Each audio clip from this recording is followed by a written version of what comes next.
Hello everyone, hope you all are doing good. So ನಾನು ಸೇವಂತಿಗೆ ಕಲ್ಟಿವೇಷನ್ದು ಇನ್ನಷ್ಟು ಅಪ್ಡೇಟ್ಸ್ನ ಕೊಡೋಕ್ಕೆ ಬಂದಿದ್ದೀನಿ.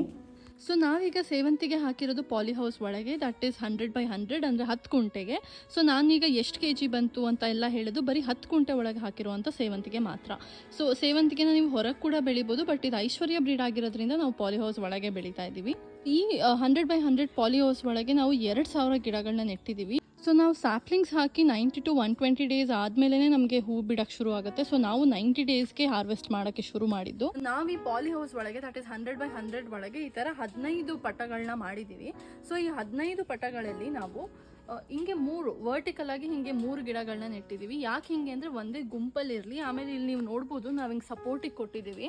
ಸೊ ಒಂದೊಂದೇ ಪಟ ಮಾಡಿದ್ರೆ ಈ ಥರ ಸಪೋರ್ಟಿಗೆ ನಾವು ಒಂದೊಂದಕ್ಕೆ ಕೊಡಬೇಕಾಗತ್ತೆ ಅಂತ ಹೇಳಿ ಒಂದೇ ಲೈನಲ್ಲಿ ನಾವು 3 ಗಿಡಗಳನ್ನ ನೆಟ್ಟಿದ್ದೀವಿ. ಸೊ 3 ಲೈನ್ ಬಂದಿದೆ ಈ ಒಂದೇ ಹತ್ರ. ಮತ್ತೆ ಮಧ್ಯದಲ್ಲಿ ನಾವು ಹಿಂಗೆ ಹೂ ಕಿತ್ಕೊಳ್ಳೋಕ್ಕೆ ಅಂತ ಇಷ್ಟು ಬಿಟ್ಟಿದ್ದೀವಿ. ಸೊ ಈ ಥರ 15 ಪಟ ಇದೆ ಆ್ಯಂಡ್ ಒಂದೊಂದು ಪಟದಲ್ಲಿ 3 ಲೈನ್ ನೆಟ್ಟಿದ್ದೀವಿ. ಸೊ ಆಮೇಲೆ ಕಟ್ ಮಾಡಬೇಕಾದ್ರೆ ಕುಡ್ಲನ್ನ ತುಂಬ ಯೂಸ್ ಮಾಡಬೇಡಿ. ನಾವು ಕೂಡ ಗಾರ್ಡನಿಂಗ್ ಸಿಸರ್ಸ್ನ ಆರ್ಡರ್ ಮಾಡಿದ್ದೀವಿ, ಇನ್ನೂ ಬಂದಿಲ್ಲ, ನಿಮಗೆ ವಿಡಿಯೋ ಮಾಡಿ ತೋರಿಸ್ಲಿಕ್ಕೆ.